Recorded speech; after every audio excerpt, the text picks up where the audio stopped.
Jadi sebenarnya intinya ada pada palungan ya saudara-saudari ya. Bukan pada guanya, bukan pada kandangnya. Maka kandang Natal atau presepium sungguh-sungguh alkitabiah.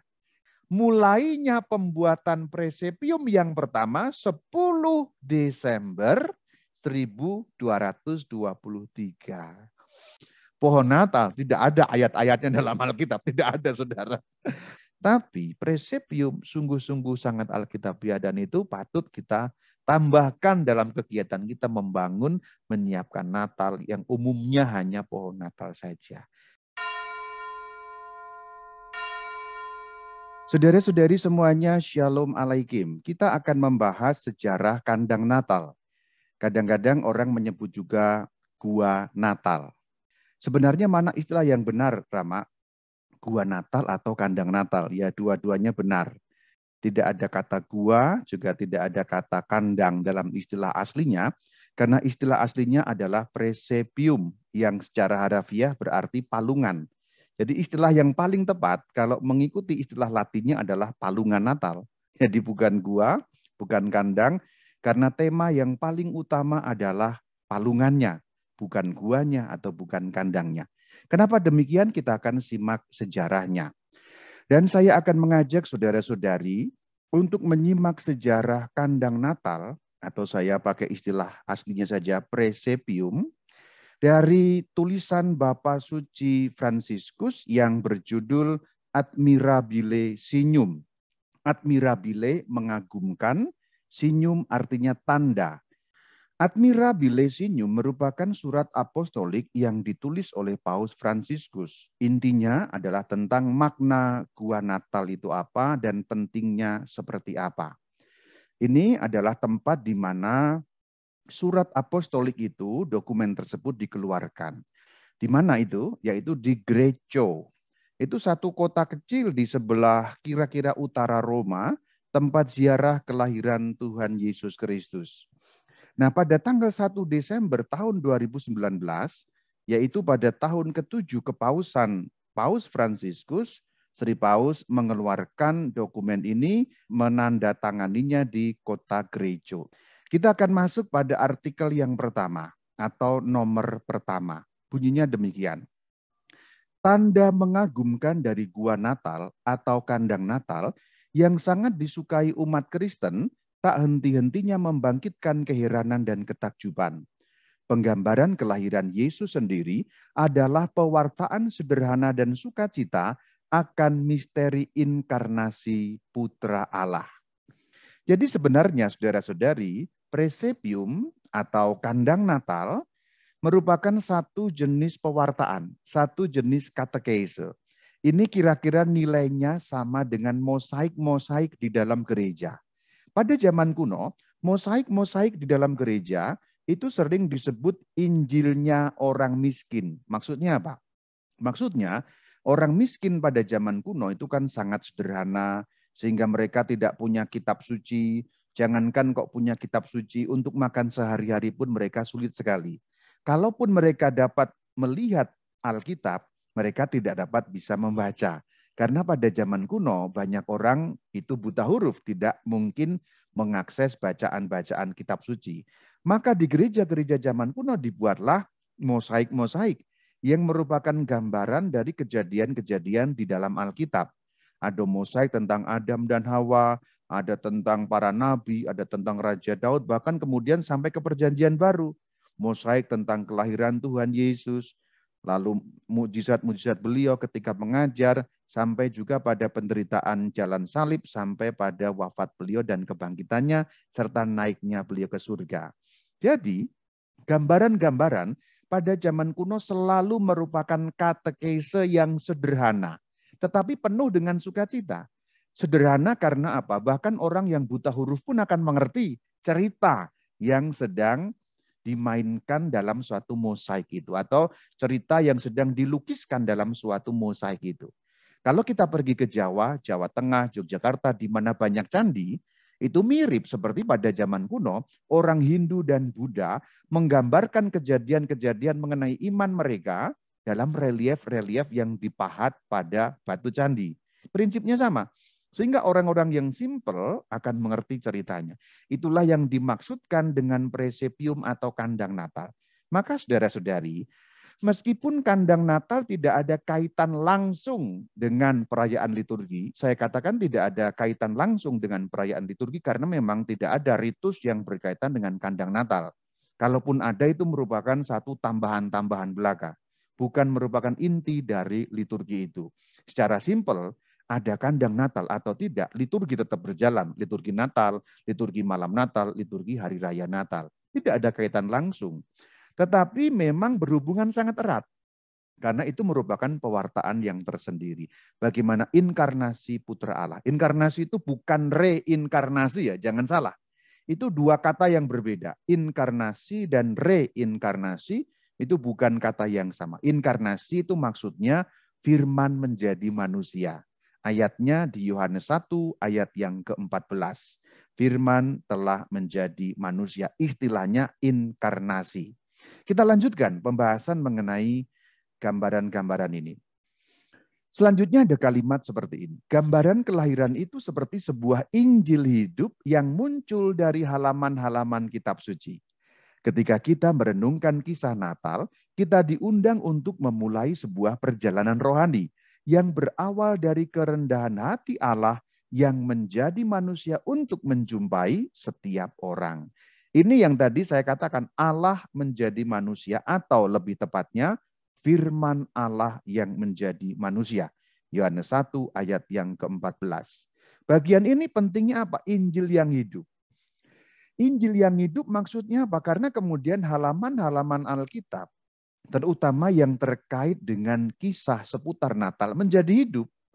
Injil yang hidup betul dengan penggambaran di situ, dengan kemudian ada patung-patung di situ, ada kemudian bangunan-bangunan yang menggambarkan kandang atau gua, ada jerami-jerami di sana dan lain sebagainya. Sehingga kata demi kata dalam Alkitab seperti menjadi hidup melalui adegan presepium, palungan Natal, atau dalam bahasa kita di Indonesia kandang Natal atau gua Natal. Sekali lagi saya ingatkan, istilah yang dipakai presepium atau harafiah berarti palungan Natal. Itu sesungguhnya istilah yang paling tepat sesuai dengan kata aslinya. Tapi karena kita sudah biasa menggunakan istilah kandang Natal, ya nggak apa-apa juga. Gua Natal ya boleh juga. Poin yang lain pada kalimat tadi itu adalah kerendahan hati Allah yang menjadi manusia.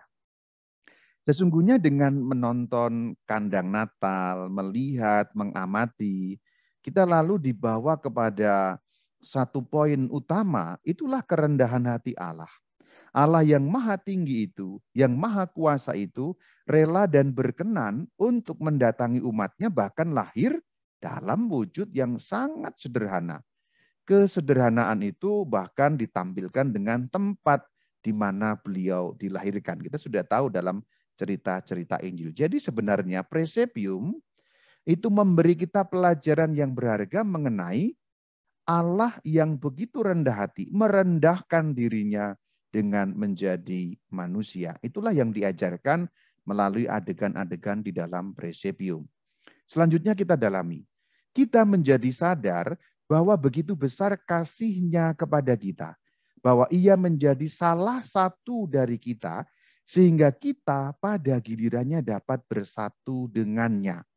Ini poin pentingnya luar biasa. Ia, maksudnya Sang Firman Allah itu, menjadi salah satu dari kita.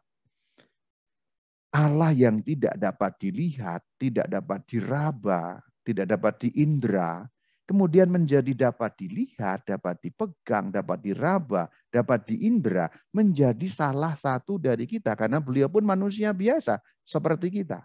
Merasakan lapar, merasakan haus, merasakan kedinginan, merasakan apa artinya sedih, merasakan apa artinya takut, merasakan apa artinya ragu-ragu, merasakan seperti kita rasakan.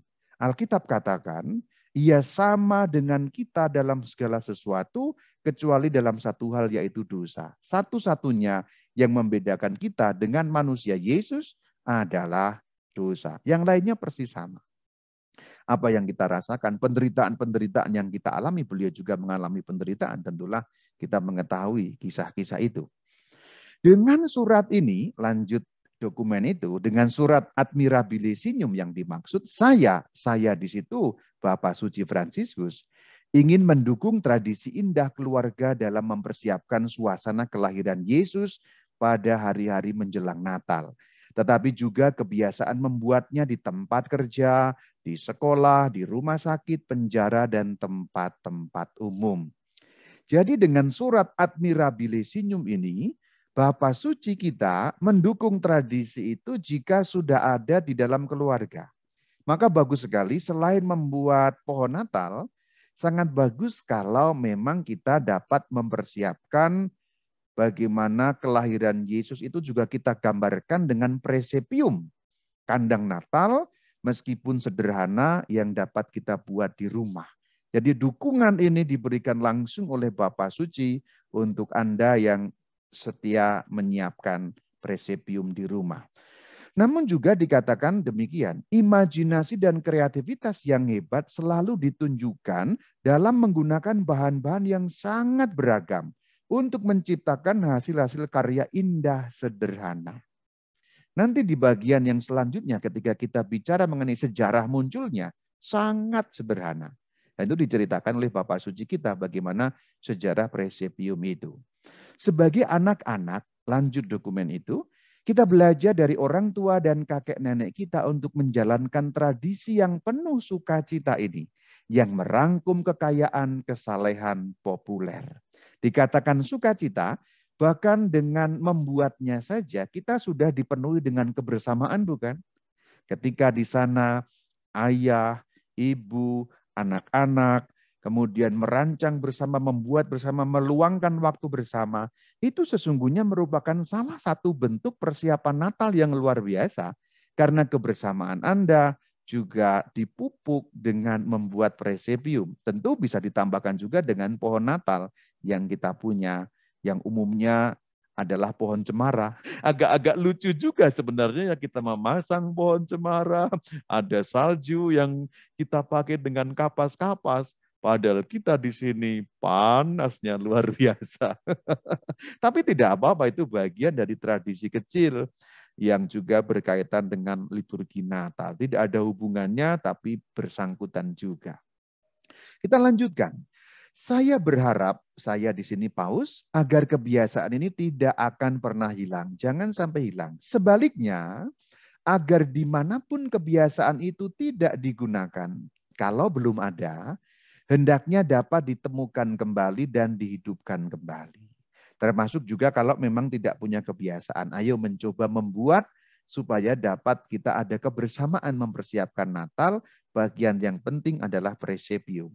Jika Anda sudah punya kebiasaan mempersiapkan pohon Natal, hendaknya bagus juga kemudian memulai membuat presepium Natal, palungan Natal.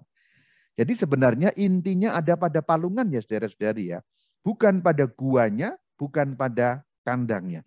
Jadi seandainya Anda membuat hanya bentuk palungan saja, itu sudah lebih dari cukup juga. Palungan dibuat, kemudian nanti ada patung Yesus bayi atau juga patung-patung yang lain bisa ditambahkan Bunda Maria, Bapak Yosef atau yang lain-lain. Kelengkapannya pun bisa juga. Seandainya Anda tidak memiliki patung Yesus bayi, Anda juga bisa hanya membuat presepium saja, palungan saja.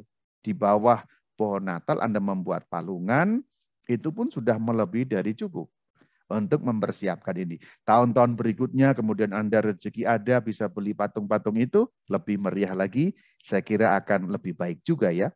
Jadi Bapak Suci mendorong kita yang tidak punya kebiasaan pun untuk melaksanakan itu. Intinya di bagian pertama tadi, Bapak Paus menjelaskan betapa indahnya, simpelnya, dan penuh sukacitanya presepium Natal itu. Maka didorong untuk tetap melestarikan dan yang belum didorong untuk membuatnya. Mulai dari mungkin tahun ini atau tahun depan, silakan dipikirkan untuk mempersiapkan Natal dengan cara itu. Mari kita baca artikel yang kedua. Asal mula gua Natal ditemukan terutama dalam detail-detail tertentu tentang kelahiran Yesus di Bethlehem sebagaimana disebutkan dalam Injil. Jadi awal mulanya sesungguhnya adalah kitab Injil sendiri. Maka kandang Natal atau presepium sungguh-sungguh alkitabiah. karena menceritakan Injil secara lebih hidup. Maka di artikel pertama tadi dikatakan Injil yang hidup. Atau kalau kita balik, menghidupkan Injil. Injil yang biasa kita dengar hanya berupa audio, pembacaan kan berarti audio ya. Sekarang kita bisa melihat secara visual di dalam bentuk presepium itu. Penginjil Lukas mengatakan secara sederhana bahwa Maria melahirkan seorang anak laki-laki. Anaknya yang sulung lalu dibungkusnya dengan kain lampin dan dibaringkannya di dalam palungan. Karena tidak ada tempat bagi mereka di rumah penginapan. Ini Lukas pasal 2 ayat yang ke-7. Ini yang dimaksud oleh Bapak Suci bahwa presepium berasal dari rincian-rincian tertentu dalam kisah Injil. Jadi kalau kita membaca di sini bahwa Bunda Maria melahirkan, kemudian sang bayi itu dibungkus kain, kemudian dibaringkan di dalam palungan. Dari situlah kemudian berasal adegan-adegan itu. Kata yang penting adalah palungan. Dari kata di dalam Injil Lukas inilah istilah resminya berasal. Presepium itu dapat kita temui dalam Injil Lukas 2 ayat yang ke-7. Palungan merupakan kata penting dan nanti juga ada tafsiran yang luar biasa terkait dengan palungan ini kalau kita melihat tulisan-tulisan para bapak gereja. Injil hanya mengatakan ceritanya secara naratif. Naratif berarti menceritakan begitu saja. Namun nanti kalau kita membaca para bapak gereja terutama Augustinus menafsirkan palungan dengan sangat bagus. Ini renungan Natal yang luar biasa sesungguhnya. Kita akan lihat. Karena Yesus dibaringkan di palungan, gambaran kelahiran Yesus dikenal dalam bahasa Italia sebagai presepe. Dari kata Latin presepium yang artinya palungan. Ini yang tadi saya katakan. Jadi istilah formalnya sebenarnya palungan Natal. Presepium dalam bahasa aslinya Latin, kemudian diserap dalam bahasa Itali presepe.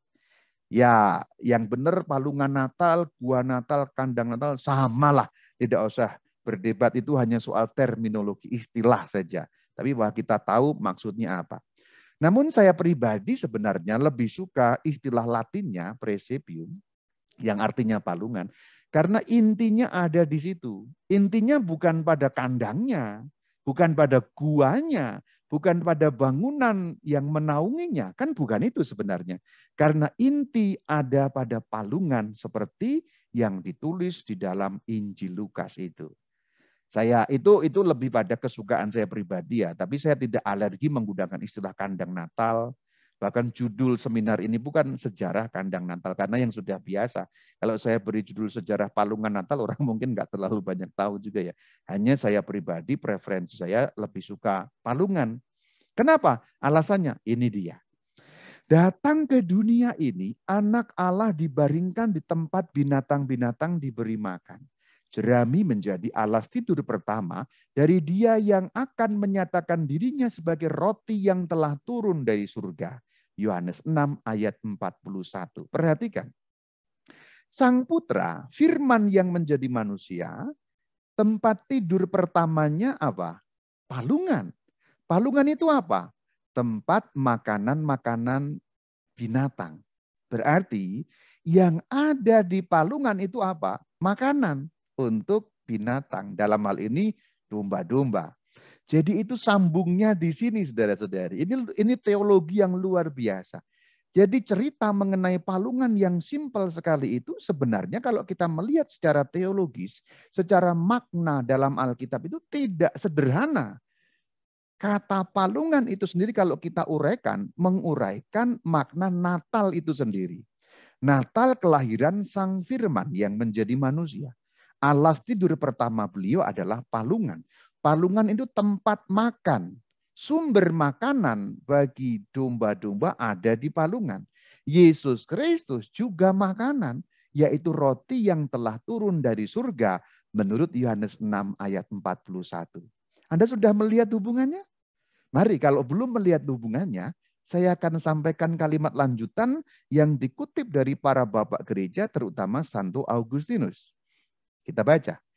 Santo Augustinus bersama para bapak gereja lainnya terkesan oleh simbolisme ini ketika ia menulis. Simbolisme apa?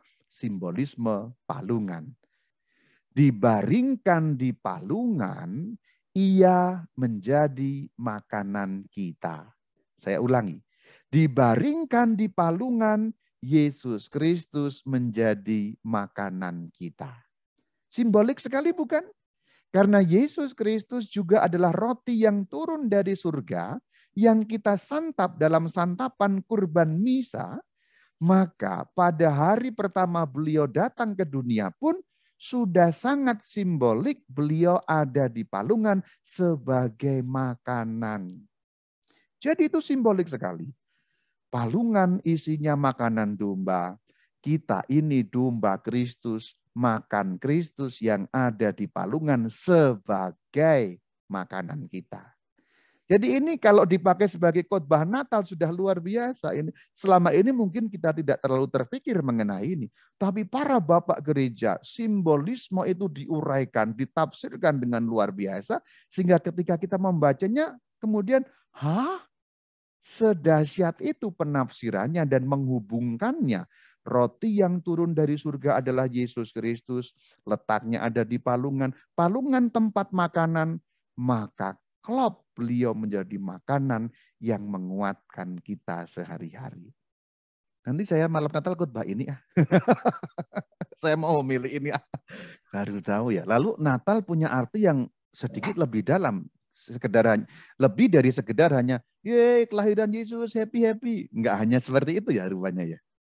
Kalau menurut saya setelah mendalami makna palungan berdasarkan tulisan para bapak gereja, makna terutama Natal itu kok itu sebenarnya. Yesus menjadi makanan bagi kita. Terbukti dengan berada di palungan. Itu kok makna yang paling luar biasa yang dapat kita dalami seputar peristiwa Natal. Tentu ada makna-makna lain yang lebih dari itu. Tetapi kok untuk saya setelah membaca para bapak gereja, Natal itu apa artinya Rama? Yesus Kristus menjadi makanan bagi kita. Itu kok untuk saya menyentuh mengenai penjelasan terkait itu.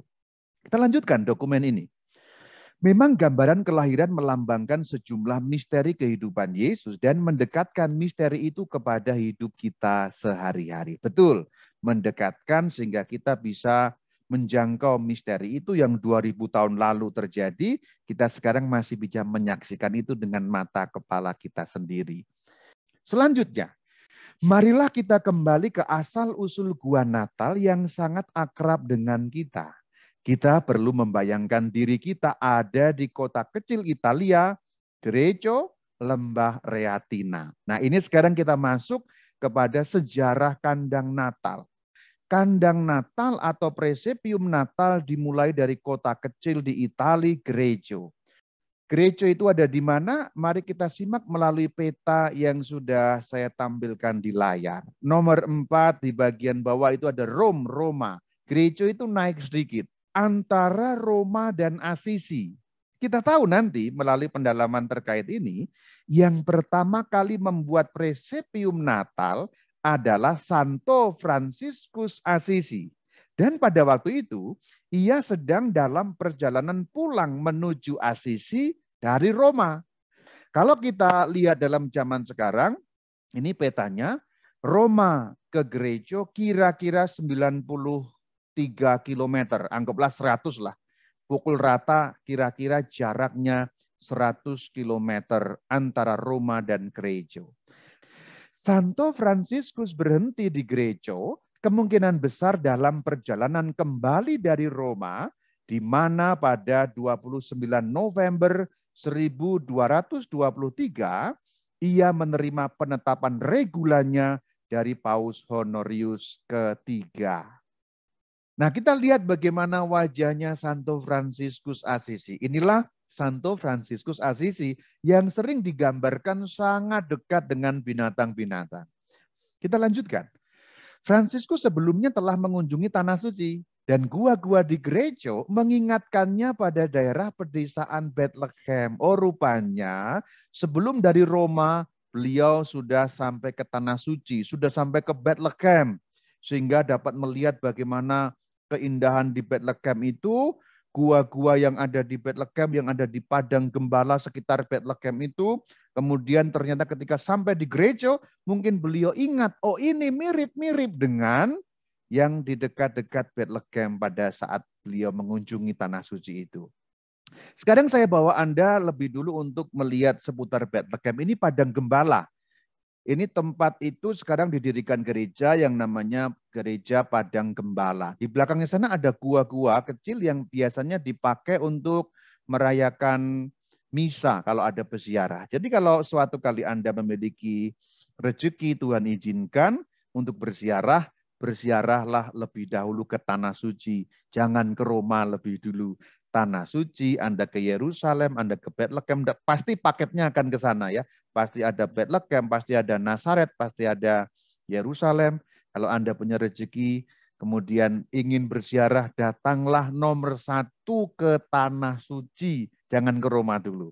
Nanti kalau ada rezeki yang lebih lagi, barulah ke Roma dan lain-lain itu. Kenapa saya selalu menganjurkan seperti ini dalam perjumpaan-perjumpaan? Karena kalau di Roma tidak ada kakinya Tuhan Yesus. Kalau di Roma tidak ada tapak kakinya baginda kita. Di Bethlehem ada peristiwa asli beliau. Di Yerusalem, di Nazaret, di Danau Galilea. Itulah tempat-tempat asli yang diceritakan di dalam Alkitab. Jadi kalau Anda punya kesempatan tanah suci lebih dulu. Tapi kalau Anda mau pergi ke tempat lain dulu ya boleh-boleh saja. Ini hanya saran saya karena secara iman akan lebih mengembangkan Anda pergi ke Tanah Suci kalau memang hanya punya 1 kali kesempatan pergi berziarah. Kemudian yang saya tampilkan selanjutnya ini adalah gereja di Bethlehem, gereja kelahiran Tuhan. Di bawah sana ada gua tempat kelahiran Tuhan Yesus yang diberi bintang-bintang kelahiran itu. Nah ini pada zaman kuno Bethlehem seperti itu. Kita lanjutkan. Mungkin juga bahwa orang miskin dari Asisi ini, orang miskin dari Asisi itu gelar untuk Fransiskus, telah dikejutkan oleh mosaik-mosaik di Basilika Santa Maria Maggiore Roma yang menggambarkan kelahiran Yesus yang dekat dengan tempat di mana menurut tradisi kuno papan-papan kayu dari palungan disimpan. Inilah mosaik yang dipasang di gereja Santa Maria Maggiore. Ini gerejanya tampak dari luar. Nah, kemudian mosaik inilah yang kemungkinan dikagumi atau dilihat oleh Sang Fransiskus ketika beliau ke Roma, kemudian salah satunya pasti mengunjungi gereja Santa Maria. Ini masih ada sampai sekarang, kemungkinan besar inilah yang dilihat oleh Santo Fransiskus dari Asisi yang kemudian menginspirasi juga pembuatan presepium di kota Greggio tadi. Jadi itu merupakan boleh dikatakan ramuan dari beberapa pengalaman. Pengalaman ke Bethlehem teringat di dalam ingatan beliau. Pengalaman ke Roma melihat mosaik kelahiran di Santa Maria gereja besar itu juga terkenang dalam pikiran beliau, dalam hati beliau. Kemudian diramu. Ketika ke gereja kok lihat gua-gua atau situasinya kok mirip dengan Bethlehem, terinspirasilah Santo Fransiskus dari Asisi membuat presepium untuk pertama kalinya. Tahun berapa? 1223. Berarti kandang Natal pertama di dunia dibuat 25 Desember 1223 di kota Greggio. Itulah pertama kalinya ada tradisi presepium. Sumber-sumber Fransiskan menggambarkan secara terperinci apa yang terjadi di Greggio. 15 hari sebelum Natal, Fransiskus meminta seorang lelaki setempat bernama Yohanes untuk membantunya mewujudkan keinginannya. Kalau 15 hari sebelum Natal itu tanggal 10 berarti ya. Nah berarti mulainya pembuatan presepium yang pertama 10 Desember 1223. Inilah dahsyatnya Katolik ya. Apa-apa itu ada sumbernya gitu loh. Enak jadi kalau kita mengikutinya. Nah rupanya Fransiskus meminta orang bernama Yohanes untuk membantu mewujudkan keinginannya tadi itu. Keinginan yang seperti apa? Dijelaskan dalam kalimat lanjutannya. Saya di sini Fransiskus, ingin menghidupkan kembali kenangan tentang bayi yang lahir di Bethlehem untuk melihat sebanyak mungkin dengan mata jasmani saya sendiri ketidaknyamanannya karena kurangnya hal-hal yang dibutuhkan dari bayi yang baru lahir, bagaimana dia berbaring di palungan, dan bagaimana di antara dengan lembu dan keledai, dia dibaringkan beralaskan jerami. Jadi motivasinya ini, menghidupkan kembali mengenai sang bayi, betapa tidak nyamannya. Kalau hanya dibayangkan mungkin kita tidak bisa terlalu membayangkan bagaimana tidak nyamannya. Nah disitulah sebenarnya Santo Fransiskus Assisi ingin menghidupkan secara visual bagaimana sih tidak nyamannya bayi baru lahir kok di tempat palungan, di tempat jerami, berbaur dengan binatang-binatang itu seperti apa. Nah beliau kemudian membangun presepium yang pertama. Mendengar hal itu, lanjut dokumen ini, temannya yang setia segera pergi untuk mempersiapkan semua yang diminta Santo. Terjemahnya kurang manis ya, yang diminta oleh Fransiskus maksudnya. Ini pasti dari bahasa Inggris yang diminta ya the saint gitu ya. Jadi kalau dalam bahasa Indonesia menjadi aneh terjemahnya. Maksudnya mempersiapkan semua yang diminta oleh Fransiskus. Pada tanggal 25 Desember, banyak frater datang ke gereja dari berbagai bagian. Bersama dengan orang-orang dari ladang pertanian di daerah itu yang membawa bunga dan obor untuk menerangi malam suci itu. Nah kemudian mereka merayakan Natal, datang dari berbagai tempat, para frater, kemudian orang-orang yang kebanyakan petani di daerah itu mereka bawa bunga, bawa obor. Ketika Fransiskus tiba, ia menemukan sebuah palungan yang dipenuhi jerami, seekor lembu dan seekor keledai. Semua yang hadir mengalami kegembiraan baru yang tak terlukiskan di hadapan adegan Natal itu. Ini pertama kali di dunia, saudara harus membayangkan itu. Jadi mereka dikatakan mengalami kegembiraan yang tak terlukiskan, pastilah. Karena selama ini kan tidak pernah ada seperti itu. Kemudian ada, kemudian seakan-akan malam itulah mereka mengalami Yesus yang lahir di hadapan mata mereka. Maka menjadi luar biasa. Nah karena itu yang pertama kali kita bisa membayangkan kegembiraan yang luar biasa. Untuk kita sekarang mungkin kandang Natal tidak terlalu gimana. Tetapi Anda bisa membayangkan seumur-umur tidak pernah ada, lalu saat itu ada. Dan kita harus membayangkan gereja itu kampung gitu, bukan kota yang besar sehingga ini sesuatu yang luar biasa. Dan ternyata dari kampung itulah kebiasaan ini menyebar seluruh dunia sampai kepada kita juga. Ini yang menarik. Kemudian imam dengan meriah merayakan Ekaristi di atas palungan dengan menunjukkan ikatan antara inkarnasi Putra Allah dan Ekaristi. Perhatikan. Imam merayakan Ekaristi di atas palungan sehingga tadi yang disampaikan oleh para bapak gereja menjadi jelas. Kristus dibalingkan di palungan. Kristus makanan, dia roti yang turun dari surga, sekarang disantap dalam Ekaristi yang dirayakan pada 25 Desember 1223 bersama dengan umat di gereja yang di sana ada Santo Fransiskus Assisi. Luar biasa ini. Asal mula dan sejarahnya itu dahsyat sekali. Enggak kaleng-kaleng kalau menurut saya. Pada saat itu di gereja tidak ada patung. Gambaran kelahiran itu dilakukan dan dihayati oleh semua yang hadir. Ini pasti akan lebih mengesankan lagi sehingga semua yang hadir seakan-akan menjadi pelaku-pelaku yang hidup. Jadi seakan-akan berarti itu gembala-gembala, lalu ada domba-domba. Semua yang hadir seperti menjadi pelaku asli dari kejadian itu. Berarti memang pada palungan pertama tidak ada patung. Tidak digunakan patung. Malah tadi dijelaskan ada lembu dan keledai. Itu bukan patung loh ya.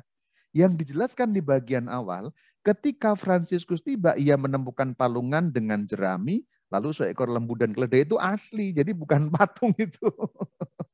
Karena itu kan daerah pertanian, jadi mungkin di situ ditarik juga keledai diikat di situ, lalu kemudian lembu ada di situ ya. Tidak ada patung, keterangan yang sangat meyakinkan dari dokumen ini. Berarti kita bisa membayangkan kandang Natal pertama kali sangat sederhana. Nah, inilah yang dulu dilakukan di sini. Inilah tempatnya ketika pertama kalinya umat Katolik memiliki presepium, disinilah tempatnya. Inilah altarnya, mungkin dulu di sini dipenuhi dengan jerami-jerami orang di sekitarnya. Ya, gereja kecil karena memang ya itulah kampung kecil. Gereja itu bukan kampung yang besar, apalagi tahun 1200-an waktu itu ketika peristiwa itu terjadi. Selanjutnya kita dalami lagi. Begitulah bagaimana tradisi kita dimulai. Bersama semua orang berkumpul dengan gembira di sekitar gua, tanpa jarak antara peristiwa asli dan mereka yang mengambil bagian dalam misterinya. Jadi misa itu betul-betul menjadi Kristus yang menjadi makanan ada di palungan, yaitu di dalam roti Ekaristi.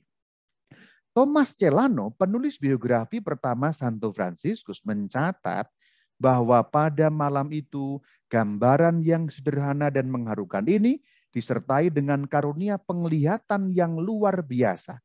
Rupanya menurut Thomas Celano terjadi mukjizat. Apa mukjizatnya? Kita lihat. Salah seorang yang hadir melihat bayi Yesus sendiri terbaring di palungan. Dari gambaran kelahiran Yesus dalam Natal pada tahun 1223 itu. Semua orang pulang ke rumah dengan penuh sukacita. Jadi rupanya terlihat ada mujizat. Mujizatnya apa? Sang Kristus sendiri berkenan menampakkan diri dalam wujud bayi yang terbaring di palungan. Loh, kok bisa ada Yesus di situ, Rama? Itu penglihatan, vision namanya. Mukjizat secara rohani di mana ada orang yang kemudian melihat Yesus sendiri ada di palungan. Loh, bukannya ada patung Yesus? Enggak ada, sudah diberi keterangan tadi itu ya. Tidak ada patung. Jadi maksudnya sebenarnya palungannya palungan kosong pada waktu itu. Palungan saja, tidak ada bayi Yesusnya di situ. Jadi saudara, kalau Anda mau membuat di rumah presepium seperti itu, mungkin belum punya patung bayi Yesus, Anda bisa mulai dengan membuat palungan. Seperti pertama kali di gereja itulah palungannya tanpa patung. Dan di situ baginda Yesus berkenan memberi mukjizat dengan menghadirkan diri beliau menjadi bayi yang terbaring di palungan pertama di gereja 1223 itu. Jadi peristiwanya itu lengkap sekali, luar biasa. Inovasi yang dahsyat yang bertahan sampai 800-an tahun atau hampir 800 tahun sampai di mana-mana seluruh dunia ada. Itu bagian yang kedua. Sekarang bagian yang ketiga, bagian yang terakhir, kita dalami artikel yang ketiga, Admirabile Signum. Dengan kesederhanaan tanda itu, Santo Fransiskus melaksanakan karya penginjilan yang hebat. Pengajarannya menyentuh hati orang-orang Kristen dan terus berlanjut hari ini untuk menawarkan cara yang sederhana namun otentik untuk melukiskan keindahan iman kita. Luar biasa memang. Dan betul sekali dikatakan di sini, tanda yang sederhana tetapi mengagumkan.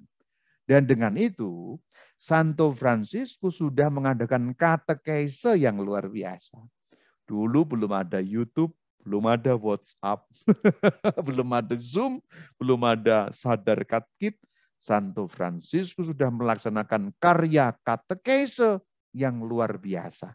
Katekesenya itu kemudian dikatakan menyentuh orang. Dan tidak hanya saat itu. Kita dapat membayangkan kemudian tahun depan dibuat lagi. Paroki tetangga pengen membuat menyebar ke seluruh Italia dan sampai ke luar negeri. Sampai kepada kita. Persis hari ini masih melanjutkan katekese Santo Fransiskus itu. Lanjut. Memang tempat di mana gua Natal pertama ini dibuat mengungkapkan dan membangkitkan perasaan ini. Gereja telah menjadi tempat berlindung bagi jiwa, sebuah tempat tersembunyi di pegunungan yang terbungkus dalam keheningan. Dan rupanya memang situasi di kota kecil itu sangat mendukung pada saat itu. Dikatakan di pegunungan, kemudian ada keheningan di sana. Ya itu kira-kira mirip dengan Bethlehem pada zaman kelahiran baginda kita. Mengapa gua Natal membangkitkan ketakjuban dan menggerakkan kita begitu dalam? Pertama, Karena itu menunjukkan kasih Allah yang lembut. Pencipta alam semesta merendahkan diri untuk mengenakan kelemahan kita. Ini Allah yang belusukan sebenarnya. Kalau pakai istilah yang kemarin-kemarin viral oleh presiden kita kan. Kita itu selalu senang kalau ada pemimpin itu merakyat. Pemimpin itu datang menyentuh rakyat. Kemudian bergaul dengan masyarakat. Kita selalu senang dengan tipe pemimpin seperti itu. Apapun bentuk pemimpinnya. Mau presiden, mau perdana menteri, mau raja, pastor sekalipun kan pasti Anda suka juga. Imam-imam, romo-romo yang ke tempat umat gitu. Anda pasti senang dengan itu bukan? Apalagi ini Allah sendiri yang masuk dalam dunia kita. Mau menjadi bagian dari kita. Anugerah hidup dalam segala misterinya menjadi semakin menakjubkan ketika kita menyadari bahwa anak Maria adalah sumber dan penopang semua hidup. Ini nyambungnya ke simbol palungan tadi. Sumber dan penopang hidup bagaikan makanan bagi kita tadi. Makanan kan menghidupkan kita. Membuat kita hidup hari demi hari itu makanan. Dan ketika Yesus ada di palungan itu melambangkan simbolisme yang kuat. Ia adalah makanan yang menguatkan kita melanjutkan kehidupan. Itu makna Natal yang sejati. Menurut saya kok itu ya, palungan. Setelah saya mendalami mengenai palungan, saya menemukan Natal sejati ada di palungan, bukan di tempat-tempat yang lain. Di dalam Yesus, Bapa telah memberi kita seorang saudara yang datang untuk mencari kita kapanpun kita bingung atau kehilangan arah. Teman setia yang selalu ada di samping kita. Ia memberi kita putranya yang mengampuni kita dan membebaskan kita dari dosa-dosa kita. Selanjutnya sangat praktis. Menyiapkan gua Natal. Ya, sebenarnya ini kalimatnya harus kita terjemahkan ulang ya.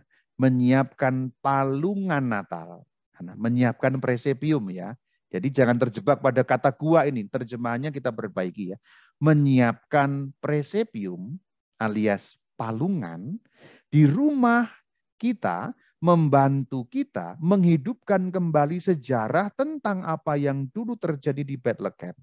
Tentu saja Injil tetap menjadi sumber kita untuk memahami dan merenungkan peristiwa itu. Jadi di sini presepium dan Injil. Tentu sumber pertama tentu Injil. Membaca Injil cukup bagi kita. Namun tradisi untuk membangun itu, palungan Natal itu, akan membuat hidup apa yang tertulis dalam Injil. Maka kalau Anda mau, mulailah membuat presepium simple seperti yang terjadi di gereja. Selain pohon Natal, ini melengkapi dan justru ini yang lebih alkitabiah. Pohon Natal tidak ada ayat-ayatnya dalam Alkitab, tidak ada saudara. Pohon Natal lebih merupakan tradisi Eropa. Ketika musim dingin semua pohon menjadi tidak ada daunnya, tidak hijau lagi. Satu-satunya yang hijau pohon cemara, maka pohon itu yang dianggap evergreen, kemudian dianggap simbol pohon Natal, harapan baru. Tidak ada ayatnya dalam Alkitab, lebih merupakan kebudayaan kalau pohon Natal itu. Tapi presepium sungguh-sungguh sangat alkitabiah dan itu patut kita tambahkan dalam kegiatan kita membangun, menyiapkan Natal yang umumnya hanya pohon Natal saja. Pohon Natal tidak jelek tentulah. Namun kalau kita mau meningkat lagi, ayo kita mulai dengan presepium di bawah pohon Natal. Pada saat yang sama, penggambarannya tentang gua membantu kita membayangkan gambaran itu. Gambaran itu menyentuh hati kita dan membuat kita merasa terlibat dalam sejarah keselamatan sebagai orang-orang zaman sekarang dengan peristiwa yang hidup dan nyata dalam keseluruhan konteks sejarah dan budaya yang sangat beragam. Jadi Yesus hadir kemudian di Sunda, di Jawa, di Batak, di Papua, budaya yang sangat beragam. Tidak hanya di Bethlehem maksudnya begitu. Secara khusus, sejak awal asal-usul Fransiskannya, gambaran kelahiran Kristus telah mengundang kita untuk merasakan dan menyentuh kemiskinan yang dialami anak Allah sendiri dalam inkarnasinya. Secara tersirat, gambaran itu memanggil kita untuk mengikutinya di jalan kerendahan hati, kemiskinan, dan penyangkalan diri yang menuntun dari palungan Bethlehem menuju salib. Makin dalam lagi ulasannya. Gambaran itu memanggil kita untuk menjumpainya dan melayani dia dengan menunjukkan belas kasihan kepada saudara-saudari kita yang sangat membutuhkan. Bagian terakhir dari artikel ketiga menghubungkan kita supaya membantu orang-orang yang kesulitan. Kenapa?